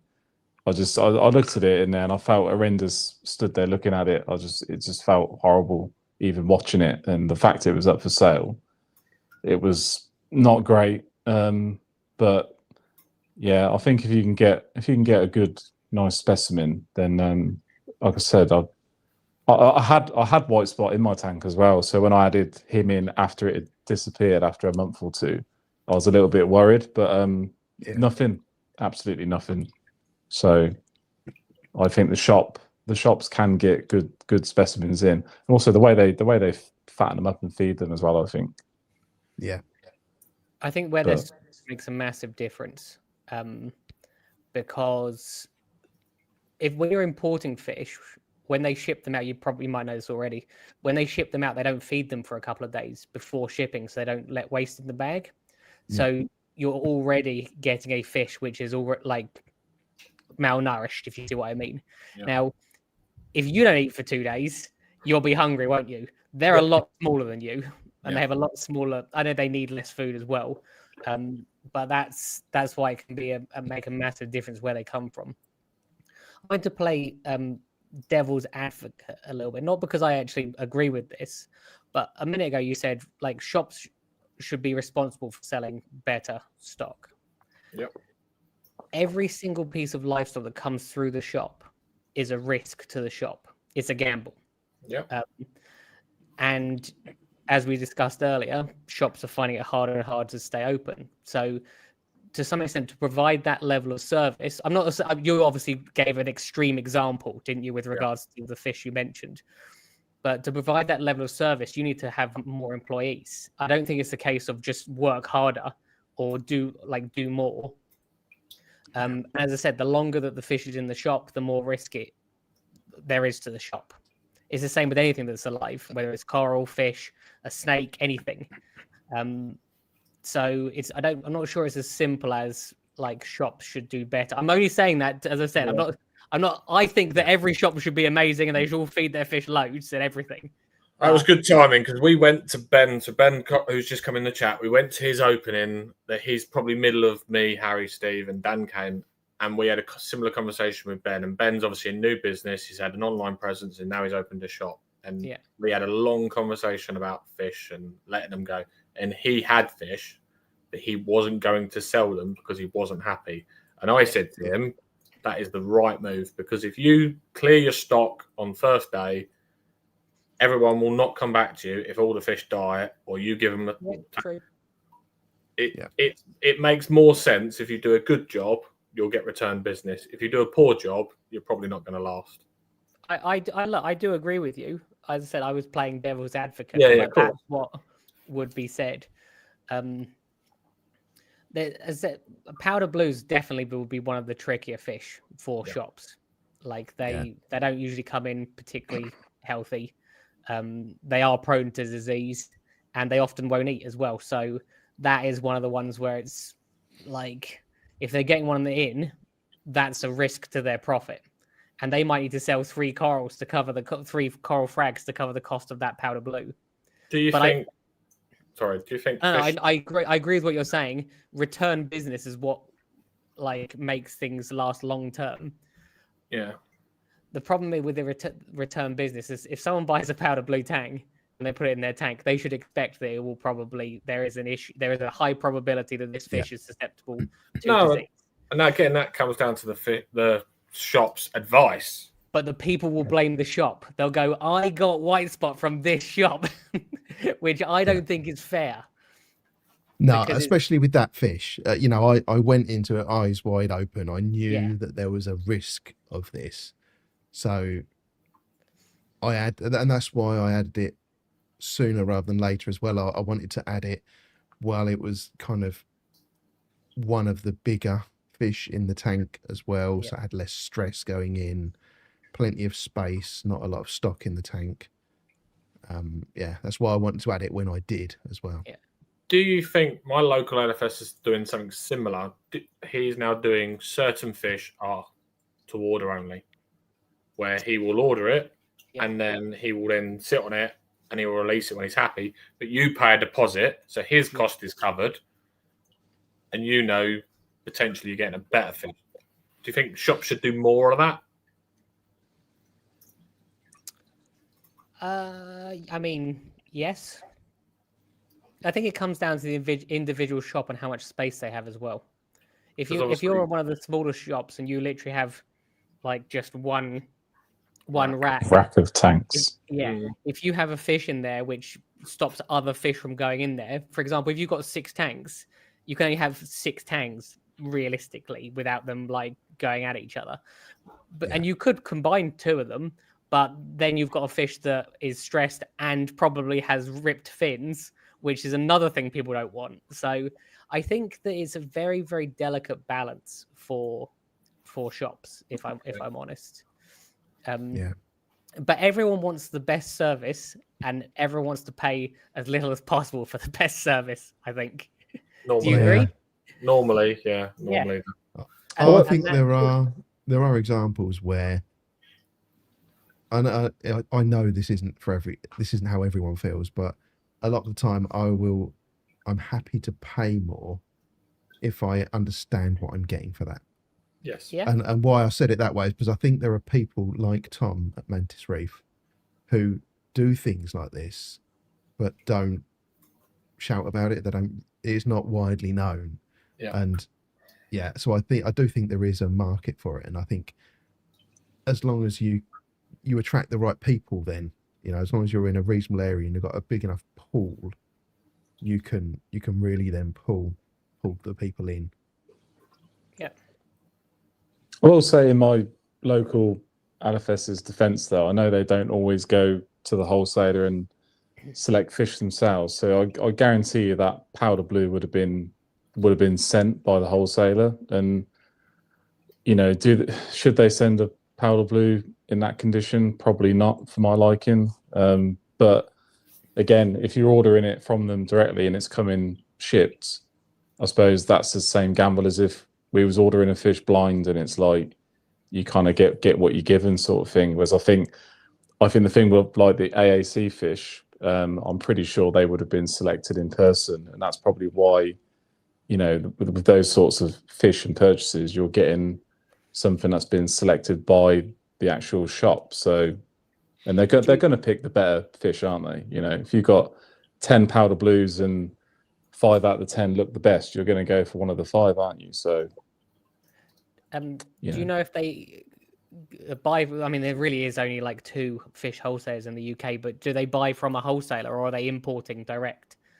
No, Indonesia? I don't know who else they. I know they get fish from TMC because my original long-nosed butterfly came from TMC. So when my wife went down to order it, they said it was coming from TMC, and she had the choice of a medium and a large, and I think she went for the medium. But it was a bit on the small side. But so I probably suspect it came from TMC. But I don't know. It's that whole again, if it came in that being so thin, should it have been up for sale straight away? Probably not. But then, as you just said, I kind of get why it would be up for sale. So I would be surprised if it came from TMC. I mean, it may have done, but I've been to TMC many, many times, and I'll be completely honest with you hardly ever see fish that are like that. And the best way, the example I can give you of that, if you look in their coral trays, this blew my mind when I first saw it. Their coral trays are full of angelfish, and you're like, why are there angelfish in your coral trays? Like serious, like emperor angels and things like queen angels, things that will eat coral. And it's because these fish aren't eating, so they put them in with the corals to get them to start eating. Well, so that shows you the level of care that they're willing to put in to do that. They also have like an area out the back where like any fish which is like not doing as well is like if it's come in imported and had a difficult shipment or whatever, it might have a bulging eye or something. You hardly ever see any disease, and you hardly ever see any like not unhappy, but you like unhealthy fish. There are thousands of fish. Will there be some? Of course, yes. But I've seen enough like behind the scenes of TMC, but it probably didn't. It probably came from a different wholesaler. Maybe it came from somewhere else and shipped halfway around the world directly That- straight to the shop. So I have done that. I've imported fish directly, and it is completely different. Like like the level of quality you get is completely different, and to the stage where I can actually go into a shop now and go, these fish were imported, or these fish were imported and they came in last night, or these fish came in through a wholesaler, because there is a substantial difference, mostly with the weight of the fish. So I could be wrong. The other thing is some fish are prone to worms. Acanthus tangs are prone to it. Especially, I think convict tangs are one of them. So it could have been a worming issue. The shop might have been feeding it every hour, and it just wasn't putting on any weight. Right. It's hard to know. Yeah, I was quite surprised and impressed when we had that YouTube event at TMC with just how much was going on behind the scenes to acclimate fish as they come in, to make sure they're all healthy. And then they had like the raceway drains at the end, where they had all fish in there that were struggling, like the coral tray ones that were struggling to put on weight. So all of the when you're in the shop, or in the wholesalers at TMC, all the shop owners are there, and you have like a little bottle of mysis that you can kind of go and squirt into the tanks to see them eating before you select which one you want. And all of that will flow through that individual tank quite quickly and down this drain. So anything that's looking like needs to put on a bit of weight, they stick it in these drains, and there's constantly food going past all the time. So they do that to fatten them up. And like I say, I was really quite impressed with how healthy they were. And you never know where you have a bunch of YouTube people turn up. You're gonna put a lot of effort into making sure, but it's refreshing to hear from Ryan that normally it's like that as well. I don't think they put on like a special thing for because we were there. They did get in some nice fish. They did get in some unusual fish that they wouldn't normally have got in. They had a Dr. Seuss soapfish, didn't they? Which who is going to buy that? I don't know if it's sold or not, but that is a very, very specific fish, isn't it? For a specific tank. Ugly. And it also, I don't know if you knew this, they're also poisonous. Like they can do the same thing that boxfish can do. So it's like horrifically expensive, will eat all of your other fish, and if it dies, it will kill everything. Potentially. I don't know 100%, but supposedly it has that ability. So that is it's an acquired taste, that fish, but it was cool to see. Yeah, it was definitely different. I don't know if it'd be a fish, even if it was cheap, it would be a fish that I'd be buying to put in my tank. It didn't do much for me, I'm honest. Yeah. But... It's the same as you wouldn't put a grouper in your tank, would you? No. It's basically the same. I know it's still a predator. Yeah. It's large enough to eat your firefish, let's put it that way. Yes. No thanks. Okay, well, we're at the 2-hour mark. Is there anything any of you would like to add or talk about tonight before we wrap up? All done. Don't think so. I do think some more people should have jumped on though. Yes, it would have been nice to fill I'm on enough, so someone else should have jumped on instead of me. It would have been nice to see a few more fresh faces, but I suppose we have got the Discord for that as well. So you were very bold to put out the link to say to anyone turn up. Yeah, I didn't know what was going to happen, but now I'm pleasantly surprised that I saw it yesterday. I was like, yeah, I might go do that, and then I saw the first that at one point you were saying, "Oh, like someone come and join." I'm like, this is like a kid's birthday where no one's turned up, so I got to turn up. Yeah, it's like, oh dear, Billy no mates time.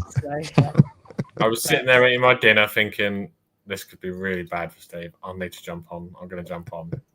So, look, I've enjoyed myself. I wouldn't have been here this long if I hadn't. So, good. Glad for it. Thanks for coming on. Yeah, really. Thank you for those in the comments. Yeah, cheers, guys. Yes, been good to see everyone. Look, Mo said he didn't see the link. Mo was going to join Ah, us. what? Next week, Rock Mo, Steve, contact Mo. Next Yeah, week, yeah. Next week we'll have you on, Mo.